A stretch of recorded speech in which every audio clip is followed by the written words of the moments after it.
Herkese yeni bir videodan merhaba. Bugün zeytinlerimizle ilgili işlem yapacağız. Toplamak yetmiyor. Topladıktan sonra da işleme kısmına geçmek gerekiyor. Biz bahçemizdeki ağaçlardan 5 tanesini topladık ve bize yetti. Gerçekten çok zorlu bir süreçti. Bu işleri yapmak için emekli olmayı bekleyip kırsala, köye ya da işte memleketine göçerim, bir toprak alırım, onu işlerim diye düşünenler varsa emekli olmayı beklemek aslında çok mantıklı değil. Çünkü gerçekten bahçe işleri çok güç kuvvet isteyen işler. Biz 2 kişi 3 gün 5 ağacı yaptık ama pek iyi değiliz. Yani gerçekten böyle üstümüzden bir şey geçmiş gibi.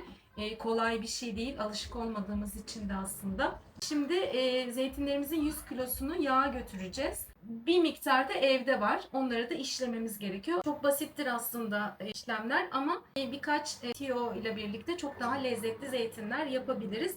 Şimdi yeşil zeytinleri 2 grup halinde burada ayırmıştım. Burada yeşil zeytinler var ve pembe zeytinler var. Pembe zeytinler ne derseniz bunlar biraz daha hafif yeşilliği gitmiş ama siyaha da dönmemiş olan zeytinler.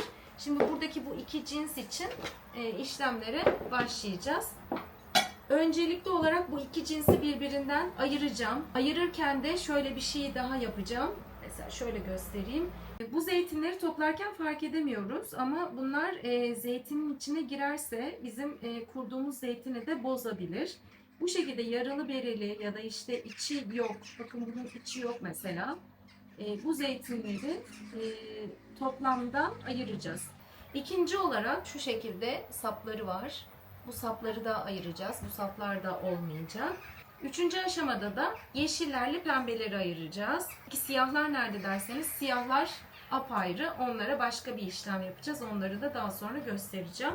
Şöyle olanları yeşil olarak farz ediyoruz. Bunlar da tam yeşiller. Bu kısım tam yeşil.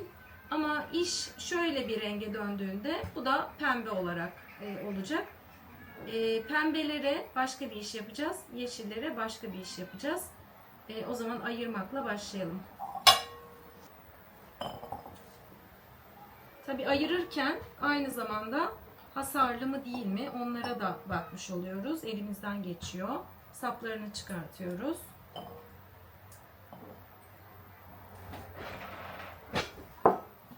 Önce tam yeşil olanları ayırayım. Çünkü onları buradan seçip almak daha kolay.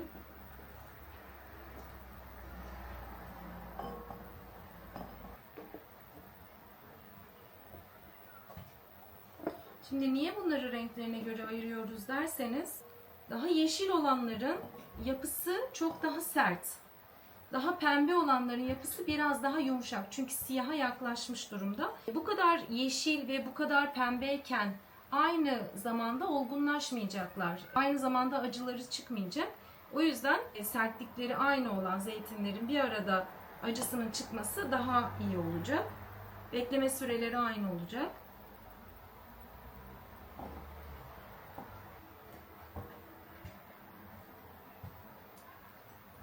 Tabii ikisini uygulayacağımız işlem de farklı.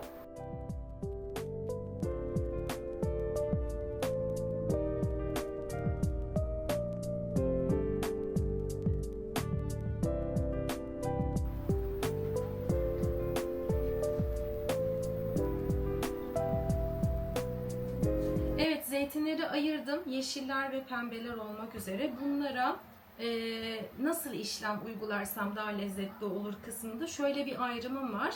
Bu zeytinler çok daha olmamış ham zeytin olduğu için daha sert. Bunlar biraz daha siyaha yaklaştığı için biraz daha yağlanmış ve daha yumuşak olan zeytinler.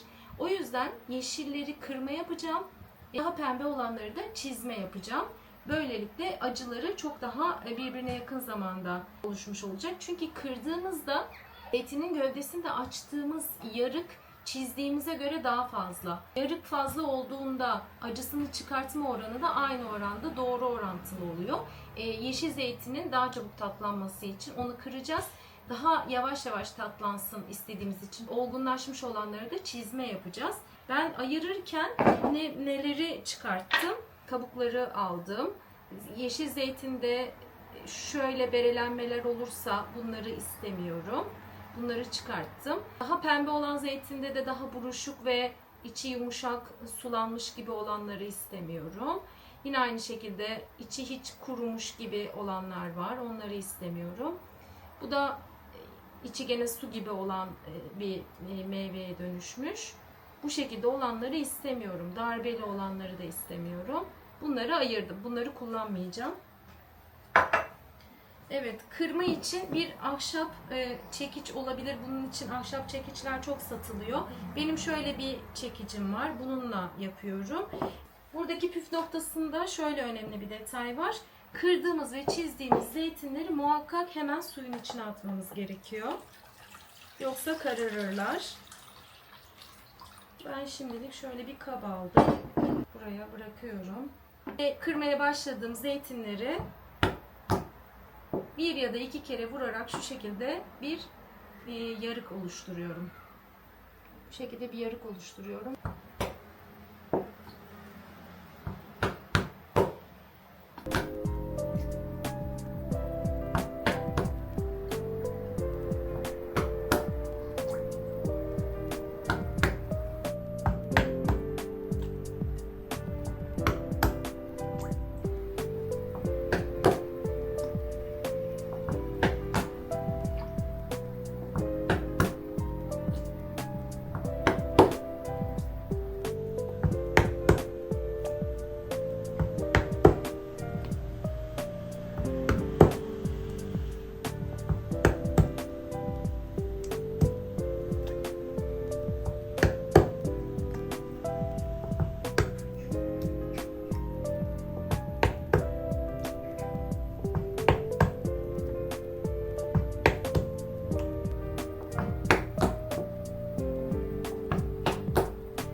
Bunları kenara koydum. Şimdi çizmelere geçelim. Onları da yine suya koymam gerek. Yine su dolu kabıma aldım. Bu sefer önüme pembe zeytinleri alıyorum. Bunlar için isterseniz 1, 2, 3 ya da 4 tane çizik atabilirsiniz. Bu şekilde atabilirsiniz. Ben 3 tane atıyorum. Yeterli oluyor.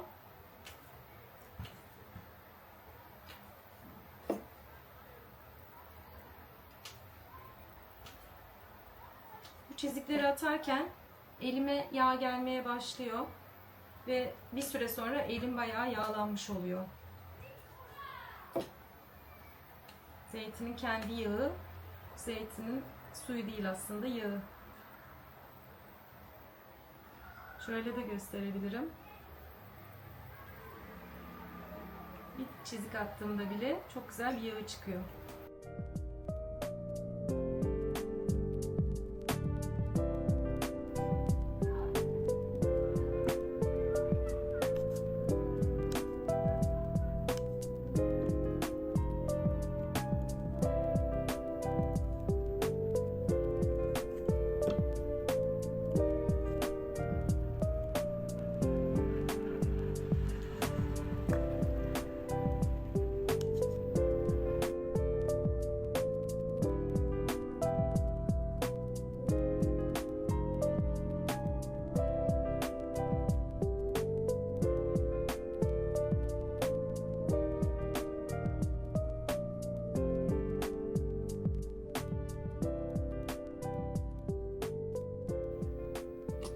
Bu şekilde çiziyoruz. Bunları da gene kenara alıyorum ve daha önceden yaptığım çizmeleri ve kırmaları ne şekilde tatlandırıyorum, acısını nasıl çıkartıyorum, şimdi onlardan biraz bahsedeceğim. Böyle bir bidonun içerisine kırdığım zeytinleri bu şekilde suya koydum. 2 günde bir suyunu değiştirdim. Her seferinde bakın şöyle bir ses gelecek. ve içinden havası çıkmış olacak. Bu suyu döküp tekrar yeni su koyup tekrar ağzını kapattım ve böyle yaklaşık 4-5 kere, yani yaklaşık bir 10 gün kadar acısını çıkartmış oldu. Benim zeytinlerim için 10 gün yeterli oldu. Bu 10 günde zeytinlerin acısı çıktı ve tatlandırılmaya hazır hale geldi. Bunu komple süzeceğim. Artık acısını aldım ve tatlandırma sürecine geçiyorum. Zeytinlerimin içerisine zeytinyağı, tuz ve limon koyup karıştırıyorum ve onları bir kavanozun içine koyup buzdolabına alabilirim artık. Eğer bu kadar hızlı bir şekilde yemek istemediğim kadar çok zeytinim varsa, o zaman şu haliyle bırakacağız zeytini ve yine böyle bir bidonun içerisine suyla birlikte koyacağız. Ama onu artık açmayacağız. Yani havasını almayacağız, suyunu değiştirmeyeceğiz. Hiç kırmadığımız, hiçbir çizik atmadığımız, tamamen ham haliyle olan zeytini suyun içerisinde çok uzunca bir süre koruyabiliriz. Yemek için yaptığımız hızlandırılmış zeytinimiz bitti. Artık tekrar bunları yapmamız gerekecek. O zaman ne yapacağız? Bidonun içerisinden zeytinleri çıkartacağız. Az önce kırdığımız gibi kırıp yine buradaki söylediğim aşamaları uygulayacağız. 2 günde suyunu değiştireceğiz ve bunlar da yemeğe hazır hale gelecek. Ama ben şimdi bu zeytinim olduğu için bunları artık kırmak istemiyorum. Bunların hepsini bidona doldurup su ekleyip üzerine ağzını kapatacağım ve ağzını hiç açmayacağım. Aynı şeyi pembeler için de yapabilirim. Pembeler için de çizik olan bir zeytinim var. O da oldu. Onu da şuradan alalım. Pembelerde bu şekilde, onları da çizik yapmıştım. Bunların cinsi biraz daha farklı, biraz daha büyüklü bir zeytin. Biraz dikkatli açmak lazım. Suyu dışarıya çıkabilir, çok havası olabilir. Bunu da açacağım. Bu da artık yemeğe hazır ve tatlanmış durumda. Bunlar bitinceye kadar kalan zeytinleri kırmak ya da çizmek istemiyorum. Çünkü bu sefer bütün zeytinler olmuş olacak. Ve bu bütün zeytinleri aynı zamanda yiyemeyeceğiniz için hem buzdolabında çok yer kaplayacaklar, hem bozulabilirler. O kadar çok zeytini işlemek aynı anda hem çok zor. Mantıklı değil. İşlem bu şekilde. Eğer kullanmayacaksak hiçbir işlem yapmadan, kırmadan, çizmeden olduğu gibi suya koyuyoruz. Eğer yiyeceksek kırıyoruz ya da çiziyoruz, öyle suya koyuyoruz. Çok da fazla bir teferruat ya da kafa karıştırıcı bir tarafı yok. Ama buradaki önemli bir püf noktası şu. Olabildiğince suyunu her gün değil, 2 günde bir değiştirmek. İkincisi de tatlandırırken limonunu, yağını ve tuzunu çok doğru bir oranda koymak gerekiyor. Bu da yaklaşık %7 gibi bir oran düşünebilirsiniz tuz için.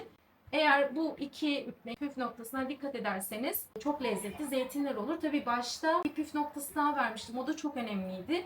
Renklerine göre ayırmamız gerekiyor. Yeşillerle pembeleri aynı bidonun içerisine koymuyoruz. Ve muhakkak çöplerini, ezik çürük olanları bidonların içine koymuyoruz. Onları muhakkak ayırıyoruz. Bu da en başta yapmamız gereken bir başka püf noktası. Bunlara dikkat ederseniz çok lezzetli zeytinleriniz olacağına eminim. Zeytinle ilgili son aşamada anlatabileceklerim bunlar. İşledik ve saklamaya hazır bir hale getirdik. Artık zeytinle işimiz bitti. Bir tek yağ yaptıracağız. O kaldı. Onu da yaptıralım. Artık bir süre zeytin görmeyelim. Umarım anlattıklarım işinize yarar. Denerseniz benimle yorumlarda paylaşabilirsiniz. Şimdiden herkese afiyet olsun. Hoşça kalın.